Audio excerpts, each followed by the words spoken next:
Just in on the midterm elections with a new political background emerging for the GOP as they work to maintain control of Congress. It could all come down to suburban voters. The Washington Post writing, if Republicans want to hold on to the House, they will have to compete in communities that had little to do with the working class regions that sent Trump to the White House in 2016. Affluent, white-collar suburbs of Democratic cities.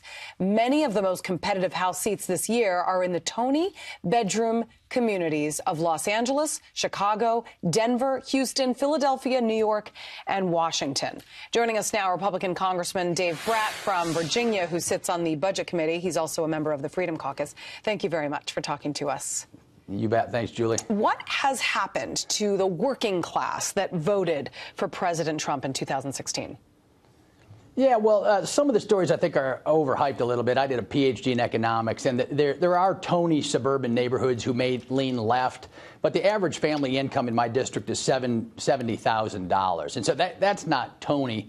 And so the working class still matters. We have 10 million people who have left the workforce altogether. We need to get them back in. And in terms of running, the suburban moms and dads, I am one. Right? And what do they care about? They care about their kids getting jobs. We just did a tax cut bill. We've had economic growth of 1 or 2 for the last 8 years, and now we're looking at 3 or 4 going forward. So people's paychecks are growing. The kids are finally getting jobs. The Democrats put in a tax increase last year, 107 votes for a $10 trillion tax increase. I did economics. If you do that, you halt the economy. We're in a recession. We did a tax cut, and we're growing. So suburban people all work for a living. They're all doing well in the economy where I live. And I think that's favorable. On national defense, the Republicans just plussed up the defense. Right. Not a word from the Democrats. On immigration, we want national borders secure, and we want to end illegal immigration and all the issues that go with that. The Democrats don't. So it's issue by issue by issue. The Democrats socialized health care. They promise you can keep your doctor, keep your insurance, lower prices. All of that's false. So you run on those issues in the suburbs, I think you win. Yeah, well, I mean, you know, when you look at the numbers, most people are going to vote based on whether they are better off today than they were a year ago. Let's say that. Exactly. All right. So people's taxes have gone down. People's paychecks have gone up.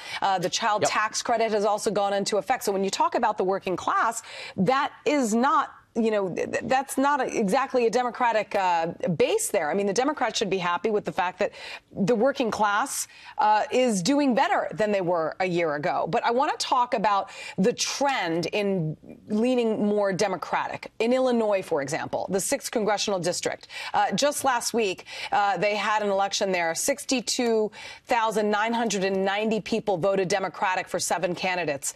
This is in the Washington Post. And that's up from just 8,615 in the 2014 primary in a district that voted for Mitt Romney in 2012, Hillary Clinton in 2016. And it says that a warning is being sent in letters as big as and bold as any that have hung on a Trump building. Does this have more to do with those who just don't like President Trump than what he's actually done for our country? Because it seems like there's a disconnect here. Yeah, well, you're right. The midterms, after you elect a president, there's usually a wave on the other side of some magnitude. But the Washington Post, I mean, you got to watch out. First of all, you want to have real news, right? They covered my race, said I had no prayer, wouldn't even cover my race, and they were only off by 30 points, right? So other than that detail, they've been off on the polling. So you got to take that with a grain of salt. I think we're doing good on the budget. All sides are not happy with the budget we just did, right? We wanted to plus up the military a little bit. And to get the Democrat votes, right, the Democrats always run as fiscal responsibility. They say they're for growth or something like that. They said they're for national defense. But if you look how they governed, they all voted against tax cuts. Every single Democrat voted against tax cuts. On the budget, they wanted to plus up even more, right? We cut taxes $150 billion a year. They complained about that with the debt. They just added $400 billion in spending, and not a word from the mainstream media. So I think we got a winning hand. We just got to get it out to the people. All right. Thank you very much, Congressman Dave Brat. That's all the time we have. We have some breaking news, but thank you very much.